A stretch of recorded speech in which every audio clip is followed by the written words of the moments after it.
Olá, amigos amantes do futebol. Depois de um ano pra lá de rubro-negro no futebol brasileiro, em 2019, com o Flamengo vencendo a Copa Libertadores, o Campeonato Brasileiro, o Campeonato Carioca e o Atlético Paranaense erguendo os canecos da Copa do Brasil, da Copa Suruga e também do Campeonato Estadual, a pergunta que fica é a seguinte: qual a perspectiva dos clubes brasileiros no ano de 2020? Será que essas equipes serão capazes de bater de frente com o Flamengo na temporada que está por vir? Obviamente, a resposta para essas questões só o tempo será capaz de dar. No entanto, através de uma breve análise, já podemos determinar qual rumo os times brasileiros tomarão em 2020.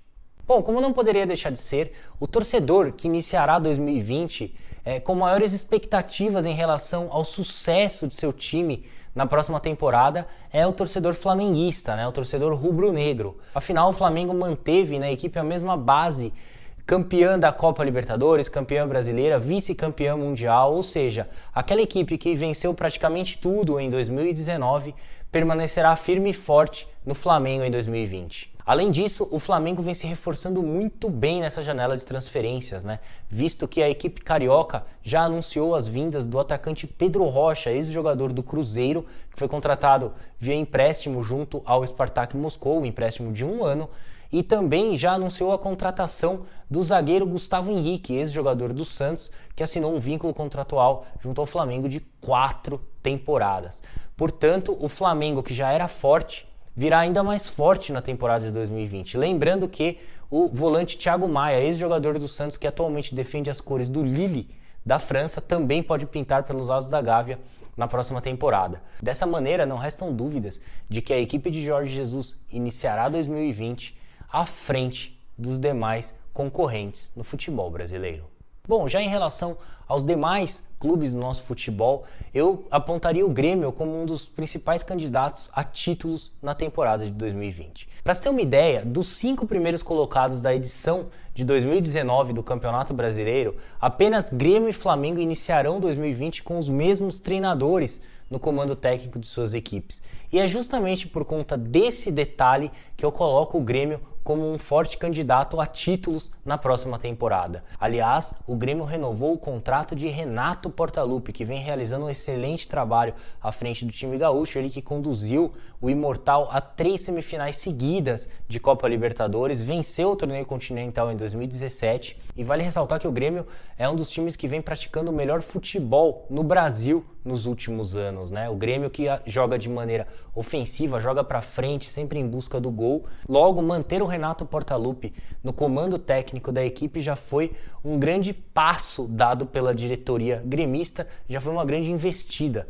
eu diria. Vamos ver o que vai acontecer. Tudo também dependerá dos reforços que chegarão ao time do Grêmio nessa janela de transferências. A propósito, uma das condições impostas por Renato Portaluppi para estender seu vínculo junto ao Grêmio foi exatamente essa, que o Grêmio investisse pesado nas contratações de reforços, não poupasse esforços para trazer jogadores, e caso isso aconteça, são grandes as chances do Grêmio beliscar pelo menos um título em 2020. Bom, já o Palmeiras, um dos times mais badalados aí do futebol brasileiro, tudo em virtude dos altos investimentos que tem feito nos últimos anos aí em contratações de reforços.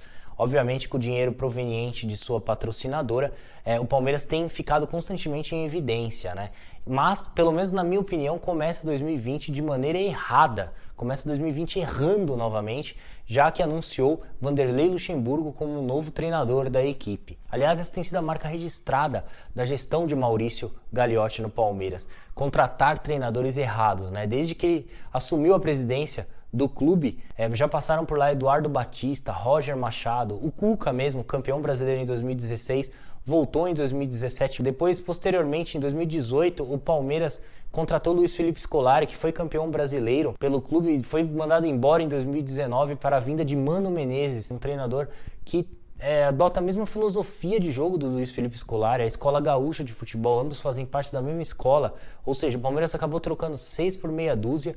A única coisa que muda é a identificação, O Felipão tem uma enorme ligação com os torcedores palmeirenses, ao passo que o Mano Menezes tem uma forte identificação com os torcedores corintianos. No final das contas, a passagem de Mano Menezes foi curtíssima pelos lados do Allianz Parque e o Palmeiras começa 2020 novamente errando, trazendo o Vanderlei Luxemburgo, um treinador, na minha opinião, ultrapassado, como eu já citei aqui anteriormente em outros vídeos, de 2005 para cá, isto é, desde que Vanderlei Luxemburgo saiu do Real Madrid, ele só conquistou campeonatos estaduais nos clubes pelos quais trabalhou. Muito pouco para um treinador que se julga tão bom, que se coloca no mais alto escalão do futebol brasileiro, se coloca entre os grandes treinadores do Brasil na atualidade. Um treinador que, para mim, ficou no passado. Por essas e outras, eu acredito que a temporada do Palmeiras não será boa. Afinal, mais uma vez, o Verdão terá um treinador que não está à altura do time. Bom, e ainda considerando os 5 primeiros colocados na edição de 2019 do Campeonato Brasileiro, ou seja, as equipes que mais se destacaram no Brasil na temporada passada, os times de Santos e Atlético Paranaense vivem realmente um momento muito parecido, muito similar. Isso porque tanto o time da Baixada Santista quanto o time paranaense perderam os seus treinadores ao término da temporada passada. O Thiago Nunes acabou transferindo-se ao Corinthians e o Jorge Sampaoli acabou saindo do Santos. A propósito, a saída de Jorge Sampaoli era mais do que evidente, né? Já que ele tinha uma péssima relação com o José Carlos Pérez e o sucessor de Jorge Sampaoli no comando técnico do Santos será o português Jesualdo Ferreira. Ele que já comandou os 3 grandes times de Portugal, Benfica, Porto e Sporting, e teve maior destaque à frente do Porto, onde foi tricampeão português, venceu 2 Copas de Portugal, uma Supertaça de Portugal, mas já são 10 anos aí que o treinador de 73 anos de idade não vence nada.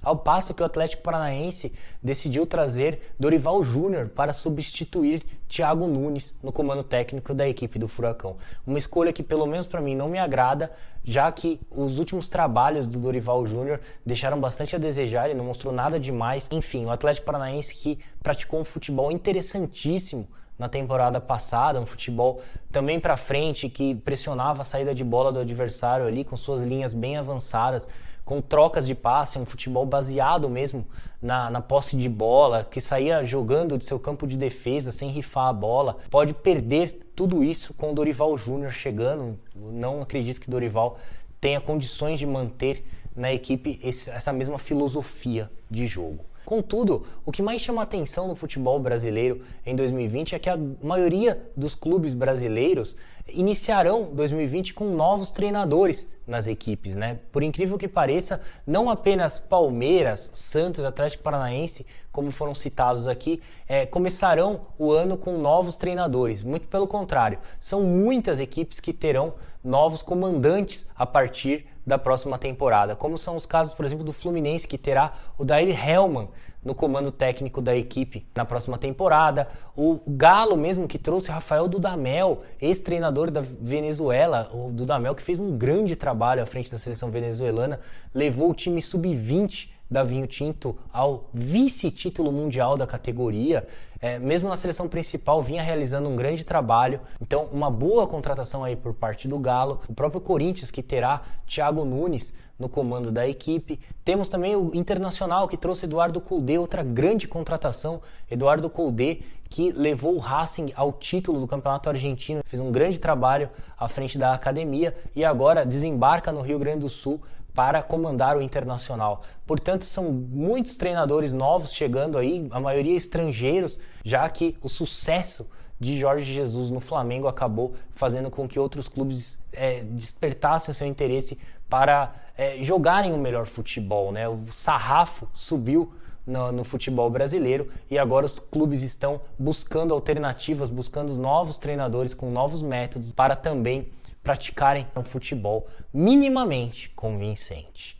Bom, então diante de todo esse cenário, diante de todos esses aspectos, não me restam dúvidas de que a supremacia do Flamengo prevalecerá no futebol brasileiro também em 2020.